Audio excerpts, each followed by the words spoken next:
Istilahnya mereka kan mempermasalahkan ijazah Pak Jokowi.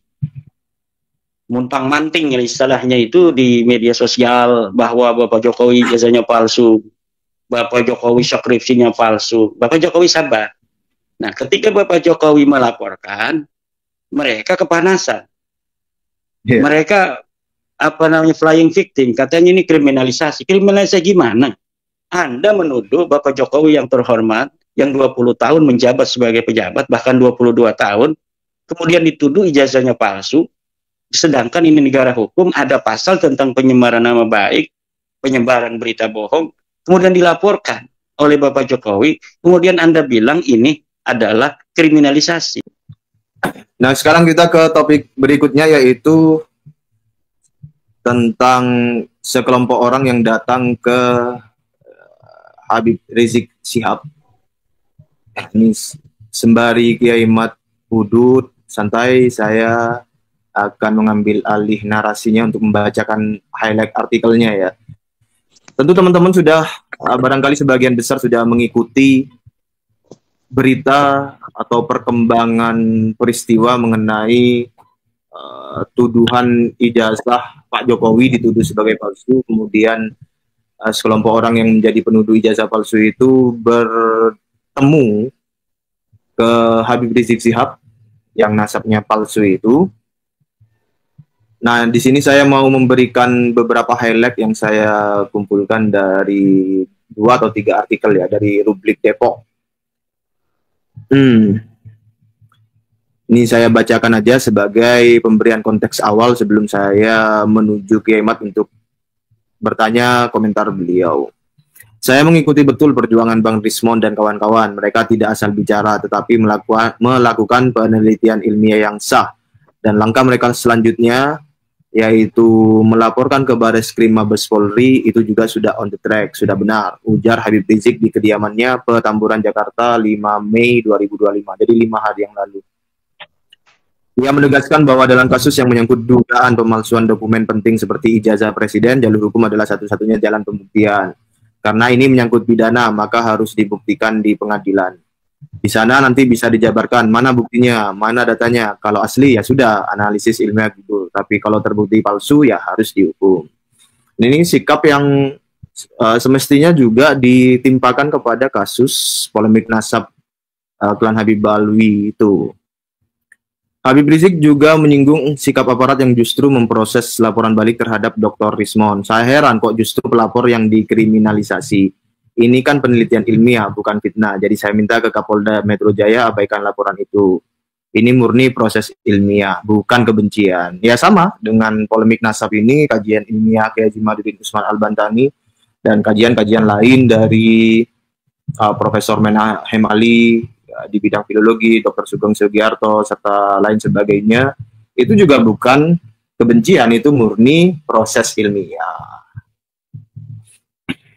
Dan yang kita ketahui dari klan Habib Alwi itu mempropagandakan tentang kebencian. Oh, ini kebencian, ini fitnah, ini propaganda, ini apa namanya, intelijen hitam, dan lain-lain. Dr. Rismon sendiri menambahkan bahwa laporan dari timnya kepada Bareskrim Polri melalui tim pembela ulama dan aktivis TPUA telah disusun berdasarkan kajian forensik terhadap dokumen-dokumen UGM dan yang diklaim dimiliki oleh Joko Widodo. Semua harus diuji dulu, baru bisa bicara soal pencemaran nama baik atau fitnah. Jangan dibalik logikanya. Nah, statement ini juga sebaiknya ditimpakan juga kepada klan Habib Alwi. Semua harus diuji dulu, baru bisa bicara soal pencemaran nama baik atau fitnah. Jangan dibalik logikanya, jadi buktikan dulu. Habib Rizik juga mengajak agar masyarakat tidak terjebak pada narasi pengalihan isu. Kalau ijazahnya asli ya bawa saja ke pengadilan, tunjukkan, nggak perlu takut. Tapi kalau malah melapor balik, itu artinya ada yang tidak beres. Jangan lari dari tanggung jawab. Itu juga itu untuk klan Habib Alwi itu juga berlaku. Tunjukkan, nggak perlu takut gitu kan. Dan tapi kalau malah bereaksi yang seperti 2-3 tahun ini kita jalani, itu masyarakat melihat artinya ada yang tidak beres dan jangan lari tanggung jawab gitu. Berikutnya dari fajar.com itu ini saya mau meng-highlight ya. Ia menilai bahwa upaya Rismond dan timnya adalah bagian dari penelitian yang seharusnya diuji secara akademik, bukan dijadikan objek kriminalisasi. Ini kan penelitian ilmiah yang mesti dibuktikan, bukan dikriminalisasi. Habib Rizik menolak narasi bahwa penelitian tersebut sebagai bentuk fitnah atau penyebaran kebencian. Jadi kalau di kasus tuduhan ijazah palsu, Habib Rizik bisa berkata begitu. Tapi kalau di urusan nasabnya sendiri, nasab Klan Habib Alwi, dia malah terindikasi kuat melakukan hal-hal yang diucapkannya, yaitu fitnah atau penyebaran kebencian. Jadi kita di framing telah melakukan fitnah, telah melakukan penyebaran kebencian, memecah belah umat. Masa penelitian dikriminalisasi, dilaporkan sebagai bentuk fitnah lah, menyebarluaskan kebencian? Enggak begitu. Nah, begitu juga. Kajian tentang nasab Alwi itu bukan menyebarluaskan kebencian, tidak begitu. Oke. Kemudian nih yang terakhir dari eramuslim.com, judulnya HRS, soal ijazah Jokowi bisa jadi masalah kecil, bisa jadi besar. Kecilnya gimana ya kalau Jokowi langsung menunjukkan ijazahnya, dalam kurung kasus ini selesai sudah, dalam kurung, tapi ini jadi besar gara-gara ijazahnya diumpetin terus, akhirnya jadi besar dan berlarut-larut jadi polemik. Ini ya begitu, kalau Habib Alwi kan juga begitu, ya tinggal ditunjukkan aja. Berlarut-larut karena tidak ditunjukkan, diumpetin terus, jadi besar dan berlarut-larut.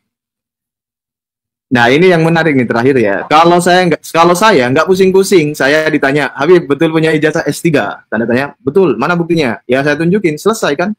Gampang kan? Ini sebenarnya masalah kecil, mudah, tapi jadi besar. Nah jadi silakan saudara-saudara arti sendiri masalah ini. Ujar HRS disambut derai tawa.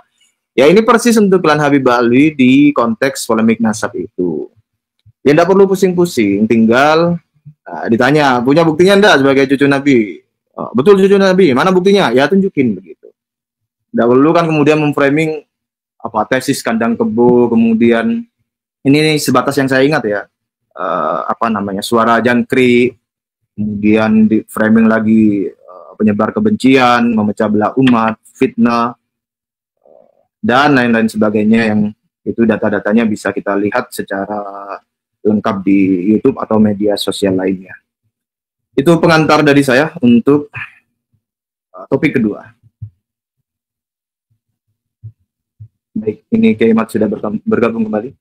Begitu Kiai Mat, bagaimana komentar Kiai Mat mengenai peristiwa sekelompok orang yang berkasus dengan Bapak Jokowi mengenai tuduhannya bahwa ijazah Pak Jokowi itu palsu?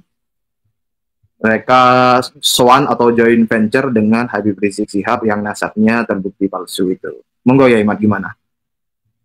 Jadi kasus ijazah palsu dengan orang yang nasabnya palsu kan gitu. Ya begini ya, masalah ijazah Pak Jokowi ini. Pak Jokowi ini kan sudah 22 tahun ya mengabdi di bangsa negara kita ini. Mulai dari sebagai wali kota Solo ya, 2005, kemudian terpilih kembali di 2010, kemudian 2012 mencalonkan sebagai gubernur di DKI Jakarta, 2014 juga masuk KPU lagi, 2014 sebagai calon presiden, kemudian 2019 beliau menggunakan ijazah itu lagi untuk calon presiden yang kedua. Jadi apa iya gitu? Kan di situ ada KPU yang memverifikasi data-data seorang calon. Apakah KPU di Solo waktu itu begitu bodoh menerima sebuah ijazah yang palsu kemudian diloloskan? Kemudian kalau misalnya waktu pertama itu palsu, apa iya dalam proses politik selama 5 tahun di mana beliau menjadi seorang wali kota, kan tentu ada musuh-musuh politik. Kalaulah itu ijazahnya palsu, sementara dia nyalonnya di Solo, tentu kan banyak teman-temannya di Solo juga. Lah dia dulunya sama saya gitu, tahun 1980 itu dia bersama saya, mancing-mancing aja ndak sekolah atau ndak kuliah. Pasti ada yang begitu tuh. Tapi buktinya beliau bisa untuk nyalon lagi 2010, ya kan? Nah tentu ini secara logika saja, ini sudah jauh lah kalau kita mengatakan tentang apa namanya ijazah Pak Jokowi itu palsu atau tidak, jadi sudah tidak relevan, jadi sudah tidak masuk logika publik, ya kan? Kemudian kita lihat bagaimana Pak Jokowi tahun 2005 jadi wali kota. Prestasi-prestasi beliau yang diakui bukan hanya oleh orang Solo. Beliau diakui oleh Bung Hatta Award sebagai apa orang-orang yang apa seorang pemimpin wali kota yang mampu untuk apa memimpin kotanya dengan baik. Juga dari Harian Republika, beliau dinobatkan sebagai tokoh apa namanya pembaruan 2010 oleh Harian Republika. Kemudian bagaimana reformasi birokrasi beliau selama menjadi wali kota Solo itu. Dan prestasi yang paling apa diacungi jempol adalah kasus pemindahan para pedagang kaki lima dari Taman Banjarsari ke Pasar Kelitikan. 900 pedagang PKL itu dengan sukarela bisa untuk direlokasi ke Pasar Kelitikan. Sementara kalau sudah bicara tentang ekonomi, bicara tentang pedagang kaki lima, rakyat kecil, kan ini sangat riskan. Di situ ada sesuatu, banyak jebakan-jebakan oleh seorang politisi untuk bisa dipilih kembali karena sudah terkait dengan ekonomi masyarakat kecil. Tetapi Pak Jokowi bisa melakukannya tanpa gejolak dan dengan apa namanya sukarela, para pedagang-pedagang itu mau direlokasi ke Pasar Kelitikan dari Banjarsari, dari Taman Banjarsari sehingga kemudian menjadi taman yang indah. Dan bagaimana pembuatan KTP dipermudah, kemudian pelayanan kesehatan, apa namanya itu peningkatan apa lapangan kerja sehingga apa namanya itu pengangguran dikurangi dan lain sebagainya. Kemudian ketika 2 tahun beliau menjadi gubernur di DKI Jakarta, sudah banyak program-program walaupun dengan sebuah pemerintahan yang bisa dikatakan singkat, tapi 2 tahun itu beliau sudah banyak gebrakan-gebrakan melalui kartu Indonesia, kartu Jakarta Pintar, kartu Jakarta Sehat, dan lain sebagainya. Kemudian ketika jadi presiden, coba bayangkan Mas Rifki, selama beliau 2 periode jadi presiden Indonesia ini, sudah 40 lebih bendungan yang bisa dibangun selama pemerintahan Pak Jokowi. Ribuan kilometer, apa namanya itu, jalan nasional itu dibangun oleh Pak Jokowi. Mungkin mencapai 6.000 km jalan nasional. Kemudian 2.700 jalan tol.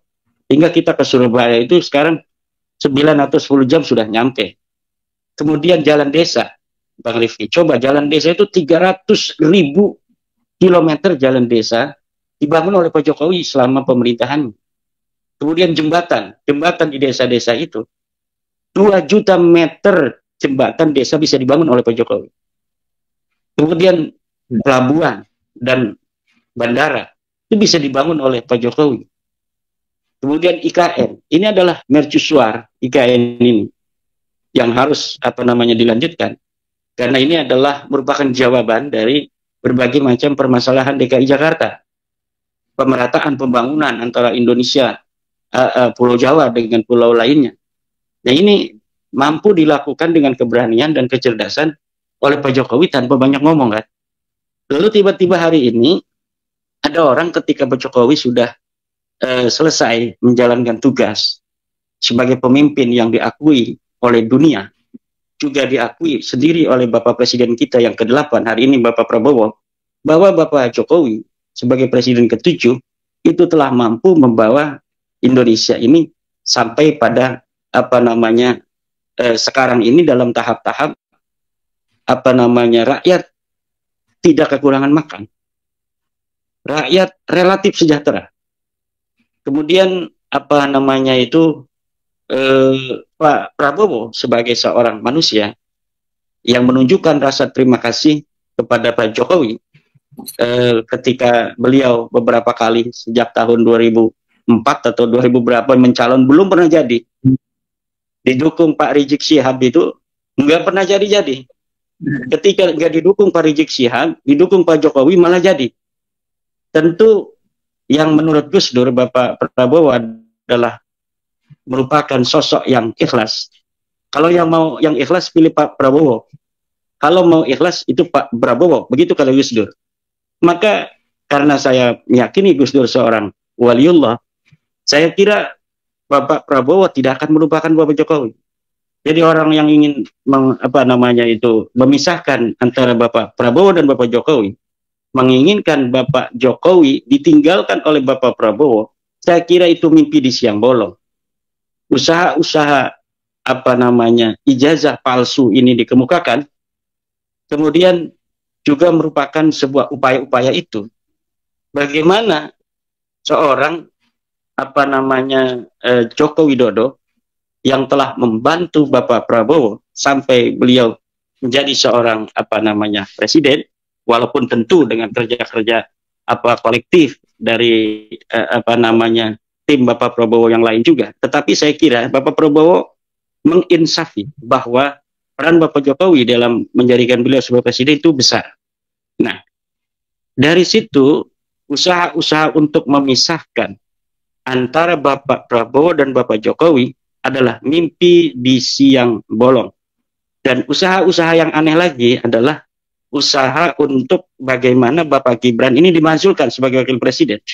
Bagaimana seorang presiden dan wakil presiden yang dipilih secara sah oleh pemilu yang sah, suara rakyat yang harus dihormati, kemudian tiba-tiba ada beberapa kelompok orang yang meminta kepada Bapak Presiden untuk memajulkan Gibran pasangannya sendiri. Saya kira ini cara berpikir yang ada masalah di sana. Nah, kalau dia mempermasalahkan atau mereka mempermasalahkan Bapak Gibran, berarti mempermasalahkan juga Bapak Prabowo. Ketika mempermasalahkan kedudukan Bapak Gibran Rakabuming Raka sebagai wakil presiden yang sah yang dipilih secara demokratis oleh suara rakyat, kemudian dipermasalahkan karena katanya ada sesuatu yang cacat secara secara konstitusi. Seharusnya dipermasalahkannya itu adalah ketika sedang kampanye. Jangan orang-orang yang sekarang menggugat itu bahkan ikut kampanye mendukung calon lainnya. Dia sama sekali tidak mempermasalahkan tentang legitimasi disahkannya Bapak Gibran sebagai calon wakil presiden. Justru ketika sudah selesai tahapan pemilu itu dan Bapak Gibran ditetapkan sebagai wakil presiden Republik Indonesia, kemudian baru dipermasalahkan dan diusulkan untuk dimajulkan. Tentu Bapak Prabowo sebagai orang yang bijaksana, orang yang cerdas dalam politik, orang yang sudah digembleng, dikawah candra di muka kehidupan, bahkan beliau sebagai kesatria Indonesia, yaitu sebagai tentara, tidak akan mudah untuk ditekan, tidak akan mudah untuk diberikan masukan-masukan yang tidak masuk akal seperti itu. Dan saya kira kasus ijazah palsu itu kemarin ada kaitan pula dengan upaya-upaya secara politik untuk mendelegitimasi bukan hanya Pak Jokowi sebagai target, juga di situ Bapak Wakil Presiden Gibran Rakabuming Raka juga menjadi target. Dan saya kira bangsa Indonesia yang telah memberikan suaranya terhadap Bapak Gibran itu tidak akan rela suaranya kemudian dipermainkan hanya karena ada kekurangan puasan secara elektoral, kekalahan dalam pemilu, kemudian orang-orang ini kemudian mempermasalahkan legitimasi Bapak Gibran sebagai wakil presiden. Kemudian mengenai tentang datangnya Rismon Sianipar dan orang-orang yang sekarang sedang dipolisikan oleh Bapak Jokowi, ya saya kira seharusnya ini istilahnya mereka kan mempermasalahkan ijazah Pak Jokowi, muntang-manting istilahnya itu di media sosial bahwa Bapak Jokowi ijazahnya palsu, Bapak Jokowi skripsinya palsu. Bapak Jokowi sabar. Nah, ketika Bapak Jokowi melaporkan, mereka kepanasan. Yeah. Mereka flying victim, katanya ini kriminalisasi. Kriminalisasi gimana? Anda menuduh Bapak Jokowi yang terhormat, yang 20 tahun menjabat sebagai pejabat, bahkan 22 tahun, kemudian dituduh ijazahnya palsu, sedangkan ini negara hukum, ada pasal tentang penyebaran nama baik, penyebaran berita bohong, kemudian dilaporkan. oleh Bapak Jokowi, kemudian Anda bilang ini adalah kriminalisasi. Kriminalisasi itu orang yang tidak melakukan tindakan kriminal kemudian dikriminalkan. Itu namanya kriminalisasi. Orang yang tidak atau tidak sebagai pengedar narkoba kemudian ditaruh narkoba di mobilnya atau di rumahnya kemudian dituduh sebagai pengedar narkoba, itu namanya kriminalisasi. Tetapi orang yang jelas ada jejak digitalnya, dia mengatakan Bapak Jokowi ijazahnya palsu, sudah diberikan klarifikasi dari UGM bahwa kami yang mengeluarkan ijazah dan kami memastikan ijazah Pak Jokowi ini asli. Mereka tidak terima. Masih aja mereka itu mengatakan ijazah Bapak Jokowi palsu. Kemudian teman-teman Pak Jokowi banyak yang satu kelas telah memperlihatkan ijazahnya sama dengan ijazah Pak Jokowi. Mereka tidak percaya juga bahwa itu dibayar katanya. Itu dicipta kondisikan. Orang-orang suruh mengaku sebagai teman-teman Pak Jokowi. Pak Jokowi masih diam. Lalu mereka datang ke rumah Pak Jokowi. Apa? Itu akhlak Indonesia? Bukan. Itu bukan akhlak Indonesia. Ada orang yang tiba-tiba datang ke rumah orang. Assalamualaikum. Bapak, coba saya ingin lihat ijazah Bapak asli atau bukan. Kan ini dalam struktur peradaban dan akhlak dari bangsa Indonesia ini sudah jauh. Apalagi Bapak Jokowi orang Solo. Orang-orang yang peradabannya lebih halus dari bangsa Indonesia lainnya. Bahkan dari satu pulau Jawa dengan kami yang ada di Banten itu berbeda. Kultur orang Solo yang halus. Nah, tentu ini beda dong perasaan di hatinya.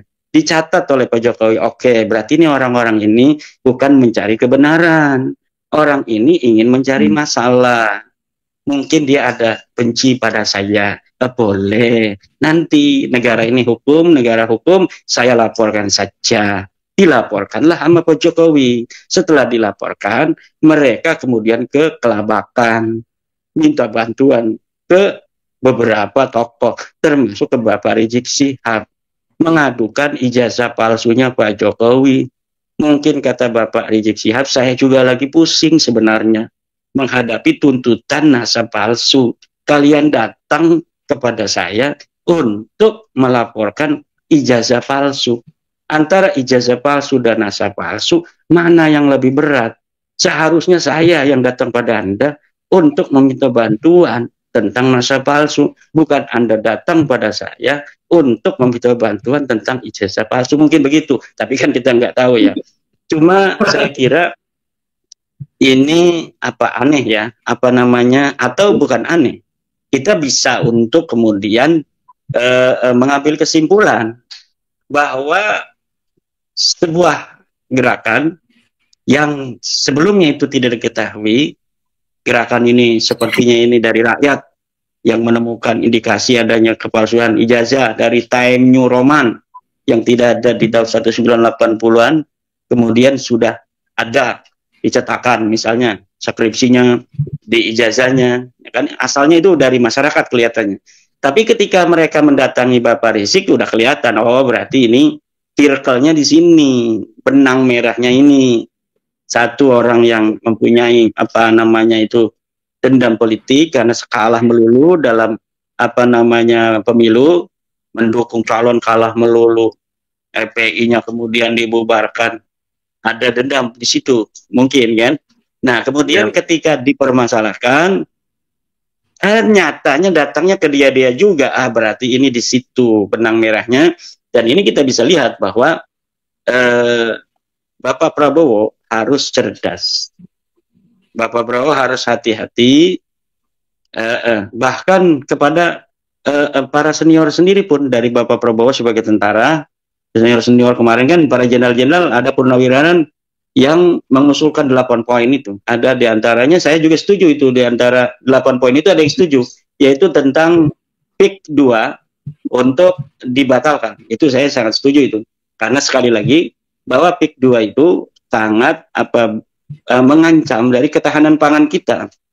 Dunia ini secara geopolitik global, geoekonomi global, ini sekarang sedang menghadapi ancaman perang global, di mana setiap negara akan lebih fokus terhadap bagaimana bisa memenuhi kebutuhan pangan negara mereka sendiri. Jadi ketika kita ini apa namanya kekurangan daripada bahan pangan, maka kita tidak bisa lagi mengimpor bahan-bahan pangan dari luar negeri karena negara-negara lain pun sedang membutuhkan itu. Nah, di saat-saat itu kemudian sawah-sawah yang ada di Tangerang sampai Serang itu mau dibikin perumahan, tentu kan ini mengancam, gitu. Itu poin itu saya setuju sama Rizky. Poin itu saya setuju dari tuntutan dari para jenderal itu. Tetapi poin yang ke-8 mengenai Gibran Rakabuming Raka sebagai wakil presiden untuk diusulkannya kepada Presiden Prabowo, kan ini aneh. Ini sangat aneh gitu. Pengusulan pemerintahan atau pemakzulan seorang wakil presiden diusulkan kepada calon presiden. Ini tidak masuk akal. Nah, saya kira ini Bapak Prabowo akan sangat mempertimbangkan dari podcast kita malam hari ini. Saya yakin ini bahwa tidak usah dipedulikan usulan dari siapapun tentang usulan pemakzulan wakil presiden. Kita biarkan Bapak Prabowo dan Bapak Gibran selama 5 tahun ke depan untuk membawa negara kita menuju pencapaian-pencapaian sebagai bangsa, sebagai negara, memimpin kita selama 5 tahun. Ayo kita dukung seuyunan seluruh rakyat Indonesia.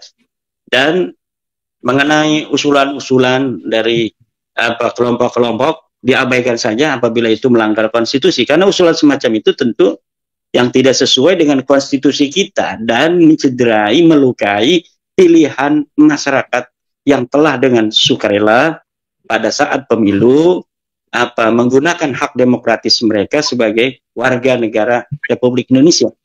Nah, ini harus kita hormati, ini suara-suara rakyat, suara masyarakat. Nah, kemudian jika nanti 2029 misalnya, ya Bapak Prabowo dan Bapak Gibran sudah selesai. Nah, ini para orang-orang yang tidak setuju Bapak Gibran, nah itu silakan di situ mainkan politiknya sebelum jadi calon, supaya Bapak Gibran tidak bisa lagi nyalon. Harusnya begitu, gentleman. Jangan sekarang sudah dipilih, sudah jadi wakil presiden, kok dipermasalahkan. Nanti aja, silakan tuh kecerdasan Anda, mainkan politik Anda agar Bapak Gibran tidak bisa lagi mencalonkan baik sebagai wakil presiden kembali atau sebagai calon presiden. Tetapi hari ini Bapak Gibran itu sudah terpilih secara demokratis melalui tahapan-tahapan pemilu yang demokratis, suara rakyat yang jelas, tidak ada indikasi-indikasi permainan-permainan di tingkat KPU, tidak seperti masa-masa lalu. Tentu mari kita hormati bersama suara masyarakat, suara rakyat ini kita dukung. Dan mengenai ijazah palsu itu, ya sudah jelas, itu ada unsur-unsur penghinaan, di situ ada unsur-unsur pencemaran nama baik. Tentu Pak Polisi tidak perlu ragu-ragu untuk menjalankan tugasnya sebagai penegak hukum, untuk menegakkan hukum. Pak Jokowi ini adalah warga negara yang dia mempunyai hak untuk mendapatkan keadilan hukum di mata penegak hukum, yaitu di mana dia sudah merasa dihina, dia bilang sendiri. Nah, beliau sebagai warga negara datang ke polisi untuk mengadukan bahwa saya merasa dihina, dan di dalam undang-undang kita ada pasal pencemaran nama baik. Saya ingin mencari keadilan, tolong untuk proses, karena saya sebagai warga negara Republik Indonesia. Demikian Mas Rizky. Ya, Imad.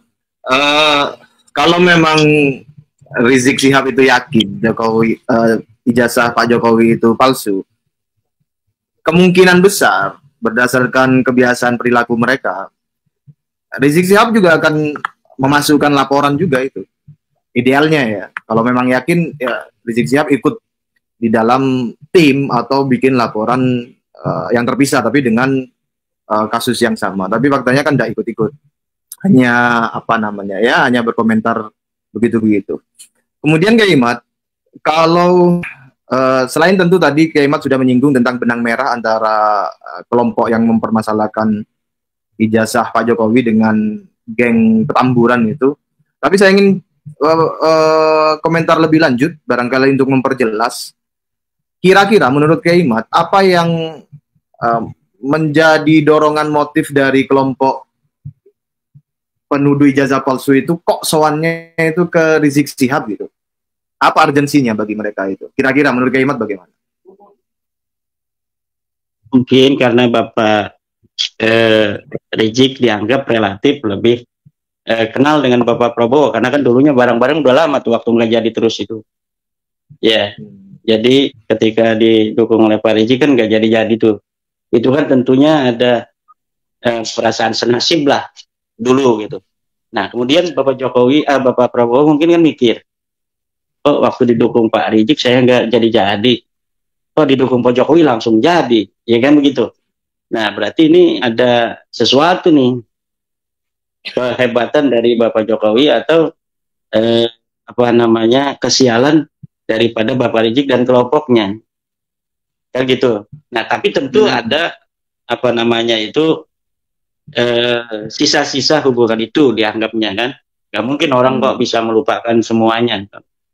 Nah, dari situlah potensi masih adanya hubungan itu, mereka datang dengan harapan bisa untuk apa namanya membantu mereka agar tidak bisa dijerat oleh kasus hukum yang mereka hadapi dari laporan Bapak Jokowi. Demikian.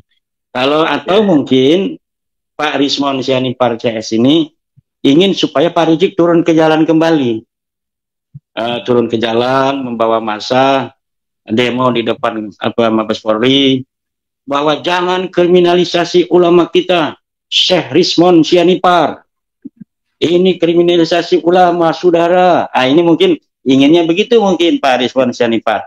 Kan timnya juga tim pembela ulama di situ. Tim pembela ulama dan aktivis. Kenapa harus ada ulama? Kan seksi kalau ulama untuk membakar emosi masyarakat sumbu pendek itu. Kalau hanya tim pembela aktivis itu kan nggak keren. Tapi kalau ada tim pembela ulama itu agak keren. Makanya seorang Rizal Fadilah yang suka caci maki itu kemudian sekarang pakai peci haji. Karena kalau misalnya Roy Suryo kan jadi lucu kalau dia pakai peci haji kan. Namanya Roy Suryo, misalnya Kiai Haji Roy Suryo. Jadi kan nggak lucu. Tapi kalau Pak Rizal Fadilah kan dari namanya masih ada bau-bau Arab tuh. Rizal Fadilah. Dia pakai peci haji, Kiai Haji Rizal Fadilah. Jadi adalah apa namanya itu bau-bau ulama. Maka tim ini disebut tim pembela ulama dan aktivis. Iya. Dengar-dengar itu katanya tiba-tiba ketabrak sepeda motor ya? Ya mungkin itu dari keramatnya Bapak Jokowi ya, sebagai orang yang baik, orang yang selalu diam, ya ditolimi, dicaci maki, beliau diam. Jadi mungkin kan Allah yang tidak rela gitu, Mas Riki. Ya. Baik, terima kasih ya Imat. Ini saya memperhatikan dari komen-komentar yang hadir, belum ada pertanyaan mengenai topik-topik kita, tapi saya baca teman-teman ya, mohon maklumnya tidak saya bacakan karena waktunya sudah 1 jam. Baik, ya Imat, sebagai closing statement ya Imat, dipersilakan. Baik, mari kita bersama-sama sebagai warga Indonesia yang baik, menjaga kerukunan, menjaga adat istiadat, tata krama bangsa Nusantara yang diwariskan dari leluhur kita sampai kita hari ini, di mana kita telah disatukan sebagai bangsa Indonesia dalam satu wilayah negara kesatuan Republik Indonesia. Kita memiliki nasib yang sama, nasib sebagai bangsa yang pernah dijajah, kemudian kita tumbuh menjadi pribadi-pribadi yang kuat, dan kita berjanji, bertekad untuk tidak bisa lagi kita dan anak cucu kita ke depan menjadi bangsa-bangsa yang dijajah seperti dulu daripada leluhur-leluhur kita selama beberapa ratus tahun. Dan tentu kita sebagai bangsa Indonesia harus belajar dari sejarah bagaimana dulu leluhur kita sebelum dijajah menjadi bangsa yang besar, kerajaan-kerajaan yang diakui dunia. Penulis-penulis Portugis itu mencatat bahwa kapal-kapal bangsa Nusantara itu lebih besar daripada kapal-kapal bangsa Eropa. Kemudian jiwa-jiwa yang penuh ketulusan, kata-kata yang sopan santun yang diwariskan kemudian izzah, harga diri yang diwariskan juga, di mana dulu kita dicatat oleh bangsa-bangsa Portugis dalam Summa Oriental dan lain sebagainya, bahwa bangsa kita memiliki jiwa kepedean, jiwa yang penuh dengan kebanggaan sebagai bangsa Nusantara. Dimana kalau ada orang asing datang ke Nusantara, itu mereka harus berjalan lebih rendah daripada bangsa Nusantara sendiri. Dan kalau mereka merasa lebih tinggi, maka ini akan dihajar bahkan sampai dibunuh oleh bangsa Nusantara. Nah, kemudian menghormati pemimpin, menghargai yang lebih tua, itu juga diajarkan oleh bangsa kita, diajarkan oleh leluhur-leluhur kita. Oleh karena itu, bagaimana sekarang kita dalam ruang demokrasi yang telah dibentuk dalam kesepakatan kita sebagai bangsa sejak tahun 1945, tetap memegang erat kebudayaan-kebudayaan kita sebagai bangsa Timur, bangsa Nusantara, yang memiliki sopan santun, etika di dalam bagaimana kita mengkritik, bagaimana kita beroposisi atau lain sebagainya. Mari kita tunjukkan kebudayaan kita sebagai bangsa Nusantara, bangsa yang besar di masa lalu, hari ini, dan yang akan datang. Demikian.